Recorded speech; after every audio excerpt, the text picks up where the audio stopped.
now tuned in to DAR Sports Media. We are hooping and hollering. Wow, a lot of stuff has happened since we came to you live from the funeral of the LA Lakers and the Phoenix Buns. Now we are deep into the second round, and how prophetic were the things that we said last week when we talked about this Timberwolves squad and what looked like the possible trajectory. They have done nothing but wipe the floor with the defending NBA champion Nuggets. I was concerned. I said, the Wolves, especially Anthony Edwards, they're getting so gassed up. They're getting so glazed right now. They're getting so much positive press. This is the guy. This is the new, the guy who's going to lead us into the next era of the NBA. He's only 22. I'm getting concerned about these things. And my concerns were fucking misplaced because holy shit.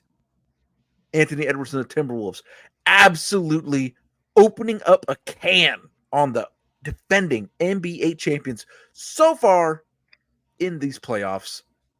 Tay, we're going to let you jump on the mic first there, buddy, because you warned us. You told us it was a Tay's take. It was hot, sizzling. It is hot no more, my friend. Only thing that's hot here are the Timberwolves and Edwards. Yeah, Timberwolves have been playing the basketball I thought. I knew the defense would carry over from the regular season. Anthony Edwards, it's always good when your star contributes on defense. It just makes everyone else want to play defense. They got the defensive player of the year, the best defender of our generation, Rudy Gobert. He just won his defensive player of the year today, 4-time DPOY. Missed game 2, but they didn't miss a future Hall of Famer. Rudy Gobert. Yeah, he's definitely first ballot. No question. Check that box off. But yeah, then they have Karl Anthony Towns. He's improved defensively over the years. One of the best perimeter defenders in the NBA, Jaden McDaniels. Just 6'9", can guard really 1 through 5. I mean, especially guards. It just makes it tough on guards. You got someone 6'9". I need you to strut a little bit more on this Jaden McDaniels thing, because that was another thing. Yeah, I said that. You tried to tell everybody, and then we're maligned for all them old bums. Jaden McDaniels, he's stopping all that. He stopped. Devin Booker had that was the worst I've ever seen Devin Booker in my life. That was bad. Jamal Murray, same thing. The Jamal Murray stopper. They got 2 Jamal Murray stoppers. But yeah, it's looking bad for the Nuggets, man. I don't think they'll turn it around. They might get a game, but yeah, just the personality guy. They have everything. They can score. They can shoot the 3. They can defend. They have no weaknesses. And the one regular season weakness they did have was like their clutch points, like fourth quarter. They couldn't really figure it out. That's all out the window. They turned it around like most good teams do. And Timberwolves going to the finals, like I said. Axe, tell us about this series. The Nuggets living up to their namesake and not in the golden way. Oh, the Nuggets was looking shook diggity yesterday, man. Like, Jamal Murray was super frustrated. Mike Malone walked down on Mark Davis, the referee, like he owed him money and shit. Just face to face. Angry as hell. Jamal Murray's throwing heating pads and shit. What the fuck? Yeah. Like, really should have been suspended for that, because that's an injury risk. But they look flustered. The fact that they're picking up on the perimeter and not letting Jokic get comfortable. They're picking up at the ball, full court pressing with Naz Reid. Like, that's what impresses me. Like, the defense is smothering. It's nonstop. So, Ant-Man over the past 4 games, he's had 25 or more. He had 33, 36, 40, 43, and then 27 last night, all shooting 50% or higher from the field. So Ant-Man is really playing at an elite level. And Nickeil Alexander-Walker, full court pressing, is smiling while he's clamping Murray up, like forcing MPJ to put the ball on the floor. Like, the turnovers were just they had Denver looking really rattled. And then Mike Malone sounded a little bit defeated in the post game. If you hear his comments and his tone, like he didn't really sound too confident. And going into Minnesota, like it's looking dangerous. Initially, I picked Denver, but after seeing game 2, I'm gonna have to change my mind. I ain't even gonna lie about that. Because Minnesota doesn't fear Denver at all. And just the intimidation factor and the shot contest and the way they were forcing and just getting on ball pressure and the length, just disrupting passing lanes. It was just a very, very impressive Wolves performance. And I'm going to go out on the limb and say I haven't seen a defense of this caliber since probably like the 08 Celtics or the 03 Pistons. Nah, they're better than 08 Celtics. I'm not going to lie. They had like Or every 03 single person plays defense. They have nobody that's not doing nothing on defense. Like this is one of the best defenses I can remember. I think they're better than the Celtics team. Like they We'll have say no that hope. debate for another time. Like I don't know, we had Tony Allen, James Posey. Like we had some defensive dogs over there. Never mind. No. Like, yep, it's a great defense. I'm saying since then, like I haven't seen a defense of this magnitude. Like I don't want to seem like I'm overreacting, but like they're elite defensively. In this era, like with this type of pace, the whole team's under 100 a game consistently the way they do. It's just impressive. True. It's tough. It's tough out here right now. Shout Well, to Cat. there's two things. One, Ags always find a way to bring up some damn Celtics team when you're talking about somebody else. It never matters. And that damn 08 Celtics team, fuck them niggas. First off, but no. I mean, I don't know. I think I said it. You know, if the Nuggets come and playing like they played against the Lakers, they was gonna get wrapped up. And they've played honestly worse to me than they played against the Lakers. And I think there's two things, right? So I think the Minnesota team was created and built to combat teams like Denver, teams like, in the past, like the Lakers had a size, more size, and then they kind of lost their size. So Minnesota was created to defend a team like Denver. You won a team. You got 4-time defensive player of the year, Rudy Gobert, who is, when it comes to what he does, I have to give him credit. I've hated Rudy Gobert from the start, but I have to give him credit. Got to call a spade a spade. The brother go out there and do his thing. Can't be mad at that. So Rudy Gobert going out there doing what he does best, or doing what he does well, and then kind of looking at on top of Rudy Gobert, you got Cat, who has stepped it up defensively, and Edwards is taking on the challenge of being a two-way player. Jaden McDaniels, who else? Even Mike Conley is out there hustling for steals, and he, like, you just got these guys going out there playing well. Even they had Slow-Mo out there looking real good yesterday too. So it's like even without Gobert on the court, they absolutely dismantled the Nuggets. And game 1, it was that was a tight game, but with the altitude in Denver and all that stuff, I expected the Wolves to keep it close but not pull away. And then Ant just said, "Fuck it, I'm going with it. I want to win." And with this, I don't know, man. The Minnesota defense is absolutely right now to me looking like one of those generational defenses. If they make it to the finals and win a championship, I feel like you got to give this defense and this team a shitload of credit. I mean, for Ant being the best player on this team and to be so young, to be a leader, the way he can control the post-game interviews with Cat, that leadership is what Minnesota has always lacked. Cat had the talent and the ability to do what he's been doing. He never had a leader. Jimmy Butler was the wrong leader, obviously, because he can't seem to shut the fuck up even when he's not playing, as Pat Riley said. Like, Jimmy Butler is not that guy. He was not a leader. He's not that guy. Anthony Edwards is that guy. And the scariest part is he's so young and he's just getting started. if they can win a championship or make it to the finals this year, I mean, and they got a lot of those guys. I mean, I got to look at the contract situation for some of those guys, but they've built their team the right way. And if you keep, and Ant's gonna get better. I'd be scared as shit if there's a guy who has all the physical tools, is a great athlete, and can average 30 or 40 in the playoffs, and he's still gonna get better because the way he's worked, he's improved his game, he's worked on elements. I remember when he was coming out of college, I heard people say he needed to work on his three ball. He out there hitting 5 and 6 threes a game sometimes. So he's worked and improved on different aspects of his game. Some people was worried about will his defense hold up in the NBA. He has exceeded what I think people thought of him from a defensive standpoint too. He's doing everything you need him to do. I love seeing Anthony Edwards go out there and do what he does. I will say this: Jamal Murray is clearly not 100%. I think that's obvious watching him, but I'm not going to give him.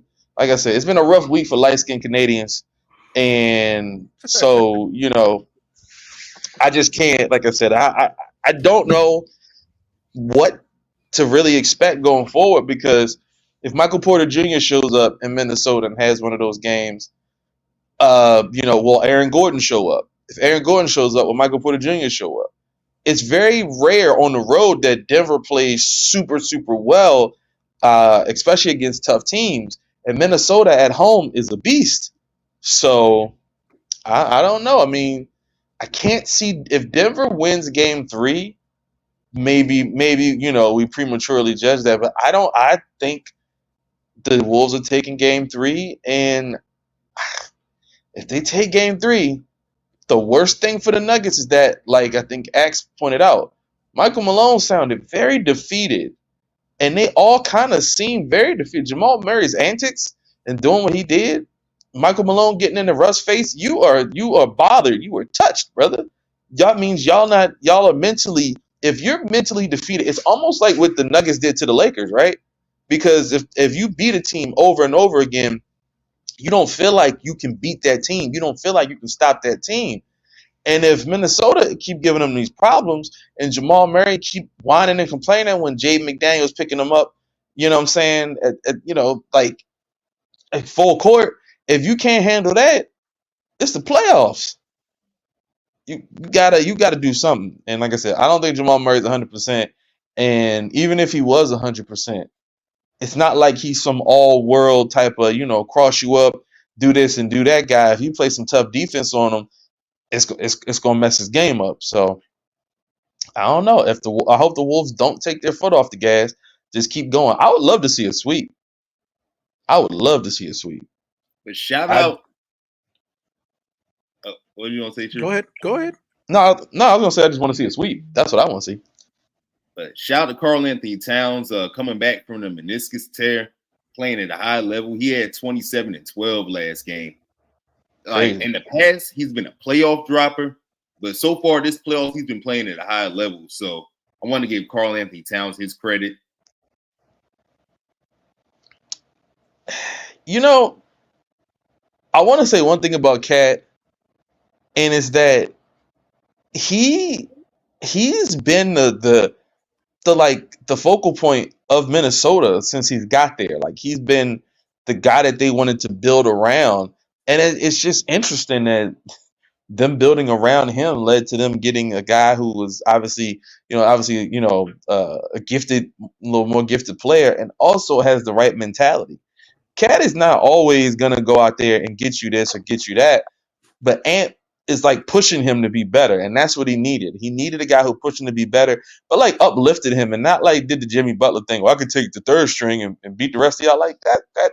Like, what does that prove? Like, what does that prove that you did that? I think Ant is more the type of guy. Well, he's not gonna take the third string and beat y'all.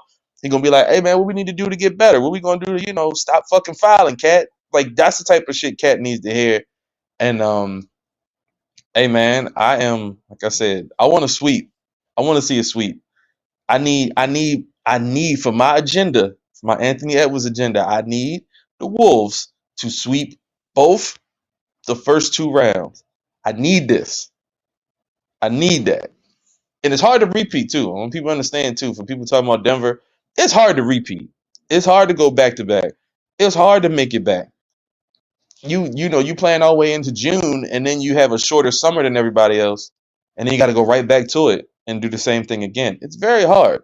People saw like the LeBron teams and the Golden States, and think, oh man, it's a new dynasty. It's a new dynasty. It's really hard to get back. So we shall see. Joining us now from the Love of the Game podcast, it is Nick, Andre. Nick, me and you, man, we're gonna be touching base a lot more because I'm jumping in on this WNBA situation this season. Right in Let's your rock, face man. today. Don't even look at me. Hell yeah. Nick Andre's in here with us. Real quick, we didn't plug that at the beginning, but if you're checking this out on YouTube, because we are now on YouTube, please throw us a sub. The more subs we get, the closer we get to monetization, and that's what we're all trying to do out here, right? Make a little bit of money. Nick Andre is with us. He's going to be tapping into some of that flourishing success we're about to be having. People who are not experiencing flourishing success right now are these champion Denver Nuggets. We're covering this Minnesota Timberwolves shellacking that's going on right now. What are your thoughts on this series so far, Nick Andre? Minnesota got them on the ropes, man. I mean, it's just that plain and simple. They got them on the ropes right now. Game one, give credit to Minnesota coming in, taking care of business. They had a good 5-6 days after the Phoenix series.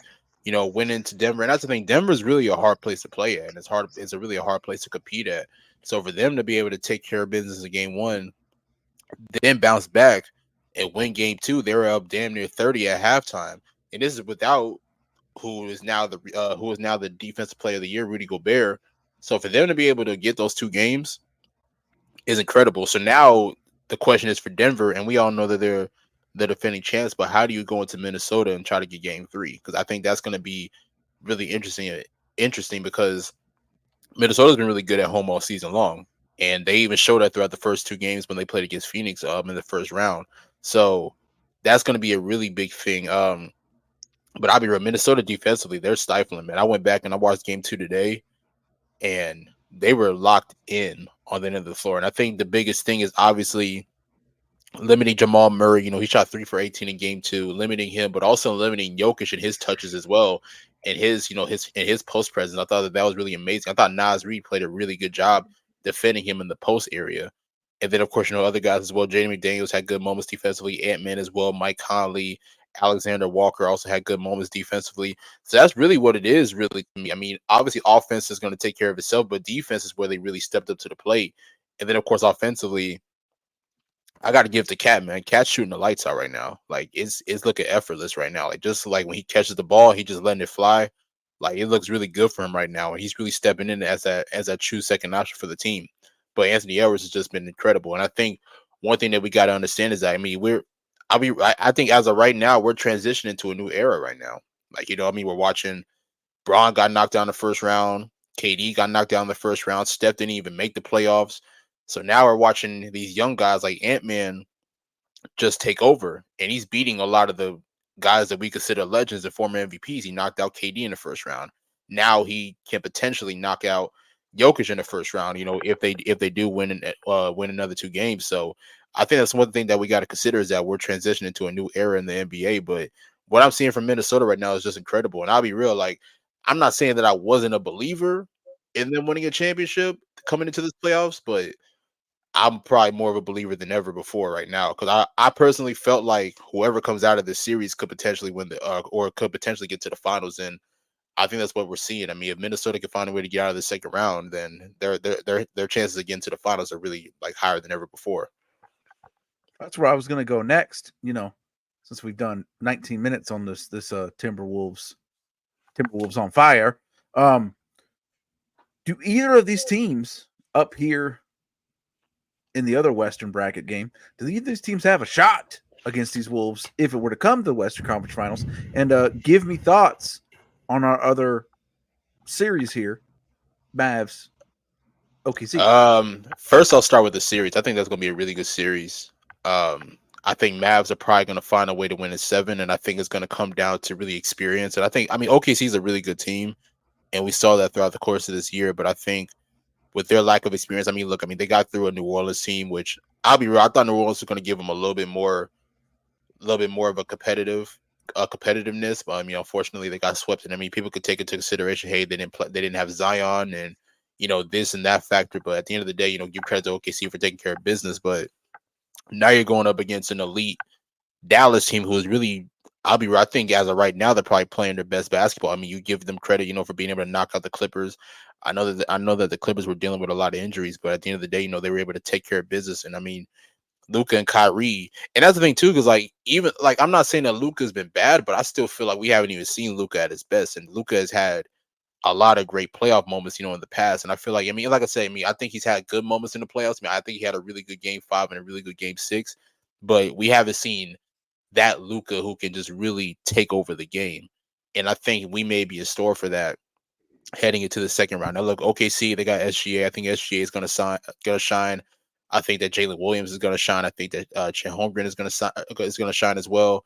But I think in the end, I think what it's gonna come down to is experience. And I think with Dallas having that experience, being led by the duo of Luka and Kyrie, and then of course having a great supporting cast like PJ Washington, who's played well, Dante Exum has played well throughout the postseason, and the other guys as well.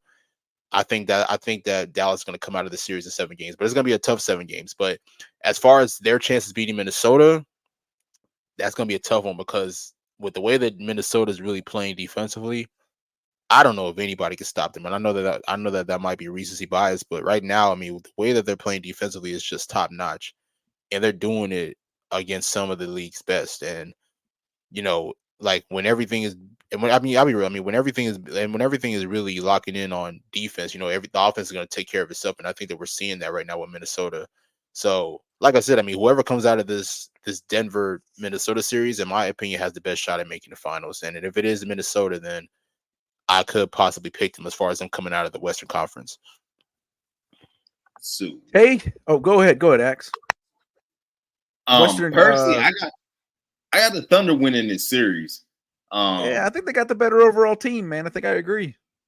Yeah, and then like the way they pushed the pace, I don't know. I just feel like they got better balance. I feel like at times Dallas goes through scoring droughts, where it's like a little too much ISO ball. And I think the Thunder can take advantage of that and get out and run, get easy baskets off of that. I think Shea is going to have a big series. I don't think they have an answer for him. I think Lou Dort is probably an X factor defensively. He's going to pick up either Luka or Kyrie and make it hard on one of them. It's tough because this is the second, the Clippers were really the only team that had to fight for their lives in the first round. And now they're going up against another team that's probably player for player overall better than their roster. It's just a tough. Yeah, only thing road that concerns me is rebounding. Like, I think Derek Lively and Gafford could have a rebounding advantage against OKC. That's what concerns me about that. But overall, I don't know. I just feel like OKC can win this series. And they play Minnesota pretty tough. If you look at their games, they went down to the wire. Like Ant-Man and Shea was going at it on and off the court. They said a few things about each other. Ant-Man called Shea a foul baiter. And Shea said something about like he talking too much in the post game instead of like the post game on the court or something like that. So it's a little friction there. I would rather see that series, honestly. But they played them tough in the regular season. Like games went down to the wire. So I don't know. I think they'll give them a better battle than Dallas, because Dallas relied so much on ISO ball. If they were to get out of this series against OKC, I just feel like that wouldn't be a good matchup. I think Minnesota will exploit all their weaknesses offensively. So I don't know. I think OKC would be a better series. Take your thoughts. I'm gonna go with Dallas. I'm gonna go with Dallas in 6. Okay. Against OKC. Now you do have some fair points about Lou Dort being the X factor. I'm just worried about rebounds.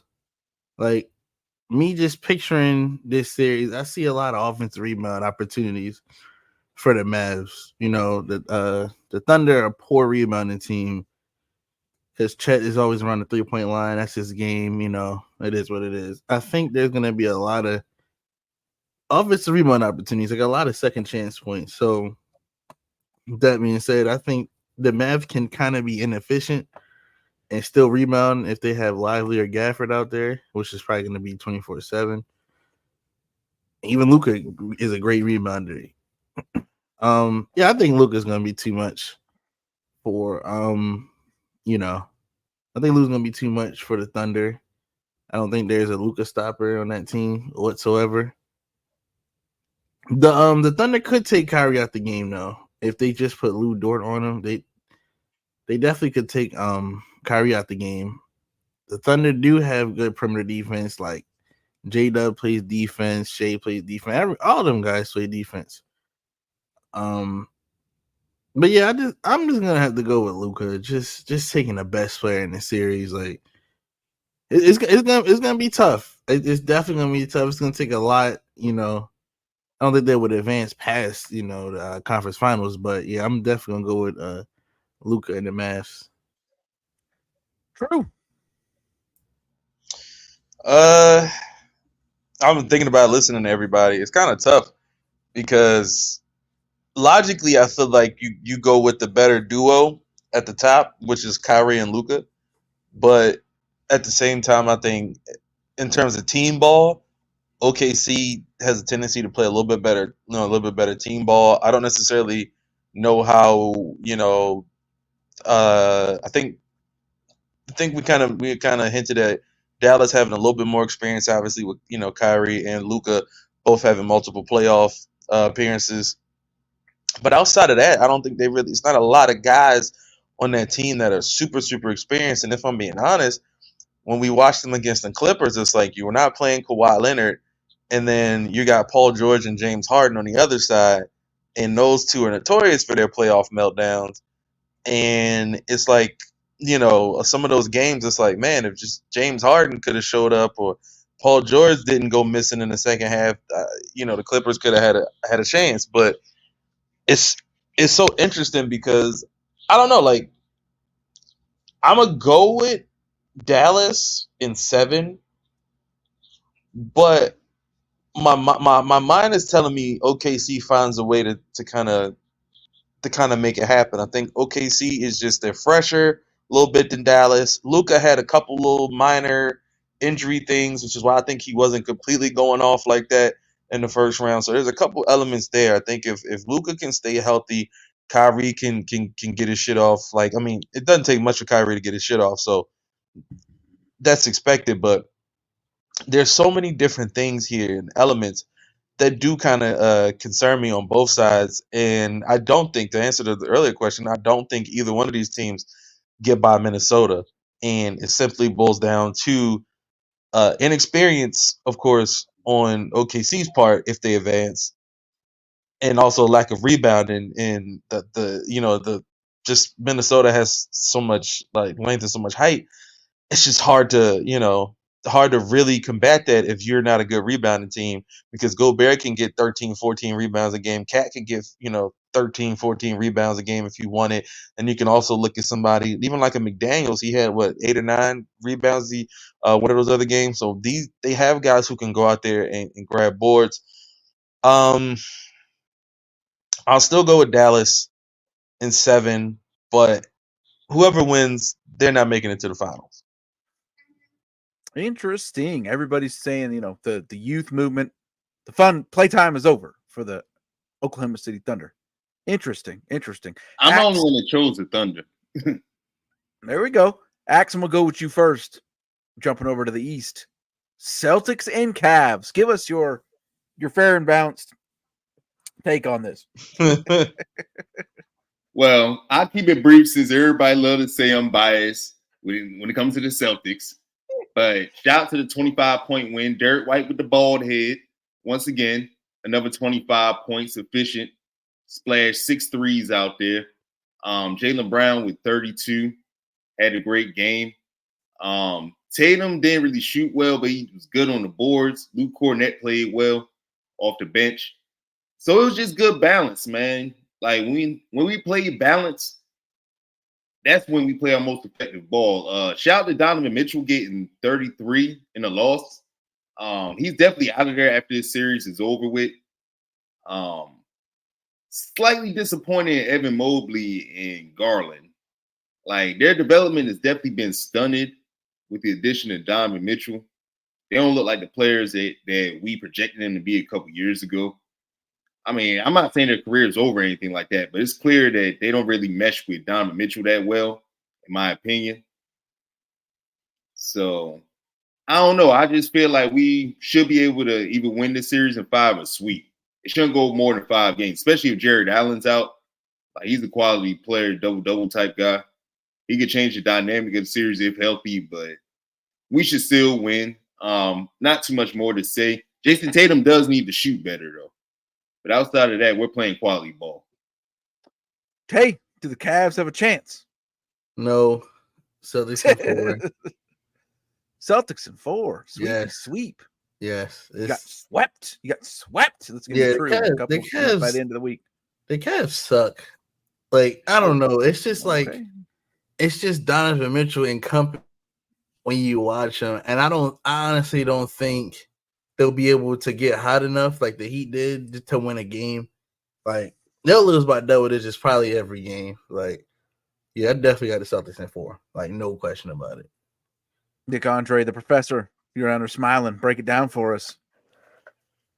Boston's taking this series. I got them winning in 5. I think D. Mitch can probably get him at least one game, probably one of the games to Cleveland, whether it's game 3 or 4.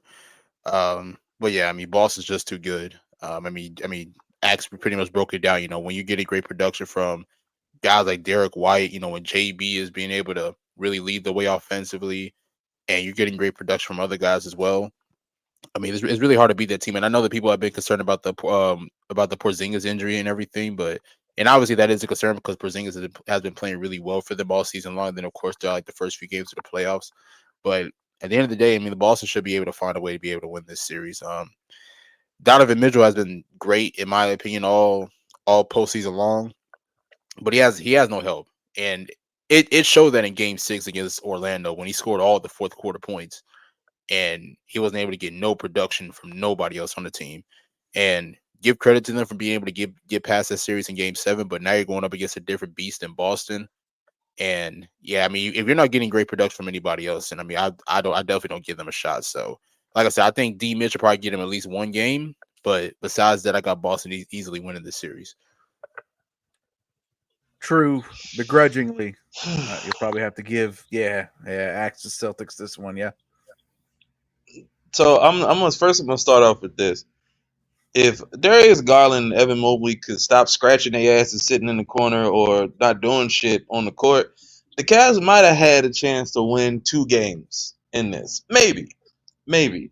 But Donovan Mitchell is what we're watching is not a playoffs. We're not watching nothing the Cavs have done this year has been a playoff team showcase. This has been Donovan Mitchell is giving you his new resume for whatever team he's going to play for next. That's all this has been. He's going crazy, dropping 50, dropping 30. He's basically like, hey, I can go out there and get you 50. I can go and get you 30. I need to be somewhere else. Where that ends up being, I don't know. But I don't want to say Celtics in 4, so I'm going to say Celtics in 5, just because Celtics have a tendency sometimes to take their foot off the gas or team or let a team get hot one game. So I can see in Cleveland maybe game 3 or maybe more likely game 4. They kind of come out a little lackadaisical. Donovan Mitchell goes for like 38. All of a sudden, Darius Garland remembers he can actually shoot. Maybe Max Strus maybe hits a couple threes or something like that. And I don't know the Jared Allen. I'm not sure. Like, did they say how long he's supposed to be out? I don't really know. Day to day with a rib. Yeah. So if he comes back for a game or 2, something like that, and maybe they can win 1. But it's a wrap. I think we all knew when this playoff started with the way that the bracket kind of turned out. It just is like this is a cakewalk to the Eastern Conference Finals for the Celtics, and so far nothing is dispelling that. Especially when your opponent just won 7 games, they had to turn right around. you know what I mean, and play y'all like really a day and a half later. So Yeah, everybody Celtics are knows. fine. I think both teams, every fan, I think we all know what we all want for this ECF coming up. You just got to hope that these two teams, they keep their focus. Don't look forward. Don't look ahead too much. The other one, of course, we got to talk about is Tay's New York Knicks with the generational defender OG Anunoby, and this lineup. Jalen Brunson putting in his Hall of Fame candidacy. Oh yeah, during he's his going playoff run. for sure, locked in. He's definitely going to the Hall of Fame. I mean, you can just tell. Just watch him play, man. That's Hall of Fame level basketball right there. Knicks and Pacers, Tay, were you at all concerned? No, Pacers aren't good enough. Tyrese is very passive.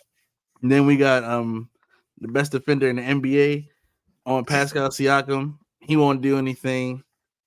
They're gonna have to rely on role players beating us. I don't think they can get 4 games out of that. Like they'll catch us. I'll say Knicks in 5. They'll get a game, maybe 2, but Tyrese isn't gonna do anything whatsoever. Scores 6 points in game 1, like kind of player he is, inconsistent.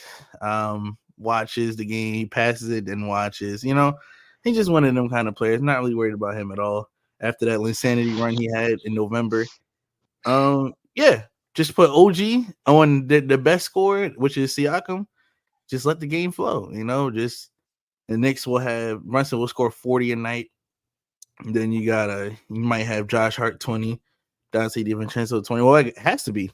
Knicks only have like 7 players left that can actually play basketball. So, I mean, it's got to be that. There is no breaks. Everyone's playing 45 plus minutes. It is what it is. It's playoff basketball. Got to do what you got to do. But yeah, Knicks at 5. No concern about the Mitchell Robinson injury at all? No. No. Like, well, why? I'm gonna say this. Why? Because Miles Turner was getting off. They was cooking you on that pick and roll. Did they win? Like it wasn't like this game was a blowout. It was a 4-point game. Yeah, and but like Nembhard made a stupid ass foul before the ball was inbound and gave you an extra point. They could have tied it. So like, let's pump the brakes a little bit. I picked Knicks. I'm not pumping nothing. I'm not gonna lie. At all. You're a typical Knicks fan. Like I'm not. You like the Celtics? Don't do that. You like the Celtics. I mean, I'm reserved compared to Knicks fans. No, like y'all out here screaming all belligerent in the street. I'm not scared of Miles Turner. Like saying fuck Trae Young, like doing all types of. Why are you talking about Miles Turner? I'm not scared of Miles Turner, the guy who was supposed to get traded every. I'll say this, like Halliburton. I'm gonna keep it brief. I'm gonna pass to Nick. I'm gonna keep it brief. Halliburton can play better than 6 points and 8 assists. He can. TJ McConnell played very well off the bench.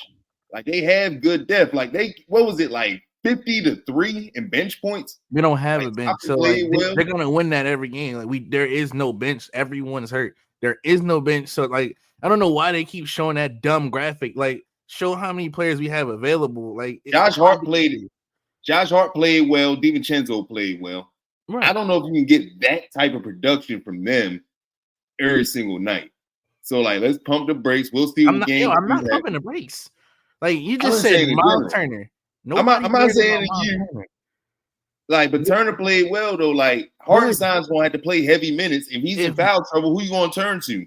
Precious Achiuwa? Yes, he played good against the Sixers. Yes, he did. He had some good minutes. That's what I'm saying. I'm not worried about if Miles Turner is their best scorer, they're not winning a game. It's over. If Miles Turner is their guy, they will not win one game. It's over. Like it's just that simple. I'm not pumping the brakes. I'm not worried about Miles weak ass Turner. Like I'm not worried about that. So we'll see what spin move Spicy P got in game 2. No. And they got the best defender in NBA history, OG, on them. It's not happening. It's not happening. Bullshit, man. Nick, what you got to say about this? This has gone too far. This has gone too far. But like, shout out to Brunson for 4 straight 40-point games. So last thing I'm gonna say, shout out to Brunson for 4 straight 40-point games. He's playing great ball, like one of the best Knicks in recent memory. Like, just great, exceptional MVP level ball. Shout out to Jalen Brunson. I think he's number one. Great Knicks. Number 1, Jalen Brunson. Number 2, very close behind, Nick Andre. Please straighten this man out. Is pumping saying, the brakes. Are we saying Brunson number one all time? Oh, no, I'm Yes. just joking. I was just segueing Yes. that to your name. Patrick Throwing Ewing. gas on. No. Throwing gas on. No. No. I'm about to say, Pat got him to the You finals, dude, man. My favorite No. Knicks: Allen Houston, Patrick, Nick Andre. Jalen Brunson clears all of them. It's not even. Now, I'll be close. real. It took me a while. Like I recently just put Brunson over Melo because at first I was like, I don't know yet, but now recently, probably like a month ago, I put him ahead of Melo. Yeah. But as far as this series, I got the Knicks at 5 too. I just think that they're going to be the better team, and I think that they've shown that. I mean, I'll give it to you, man. Brunson. I think Brunson's a superstar. I've been saying that for a while now. And I mean, he's shown it throughout the playoffs. I mean, we talk about. I mean, he actually said it, 3 straight 40-point games. I mean, really just cooking and putting the team on his back. And like the biggest thing for me, as far as New York throughout this playoffs, has been just the supporting cast. I mean, and I think that played a big role in their series when it gets Philly, especially in those first few games.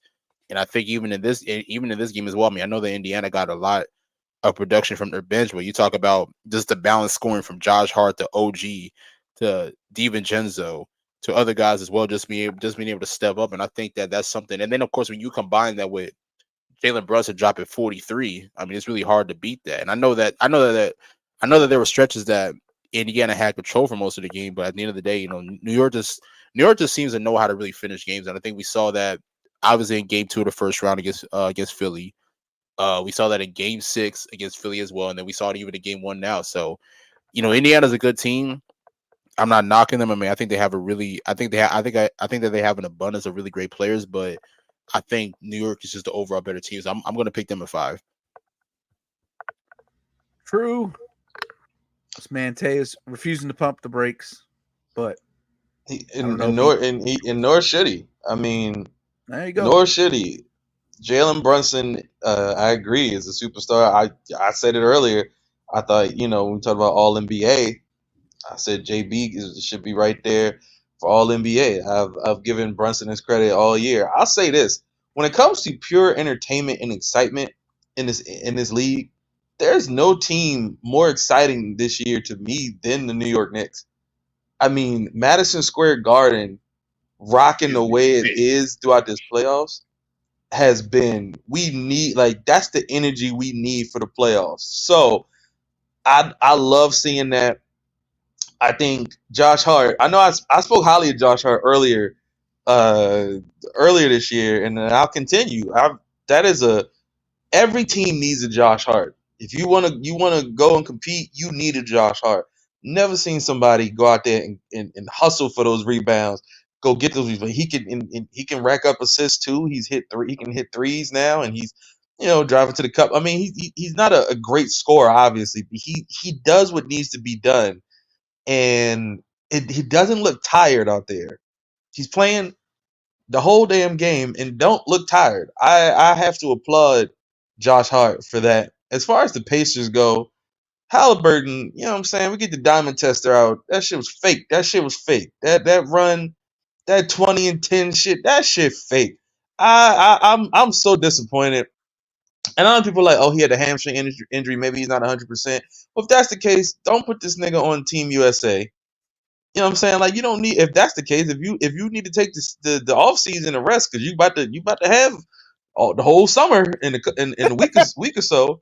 So, you know what I'm saying? Sit your ass down. I mean, you got, well, guess what? I'm JP Face, leading scorer. I don't want to see Miles Turner be the leading scorer for the Pacers because that's a terrible omen for your future.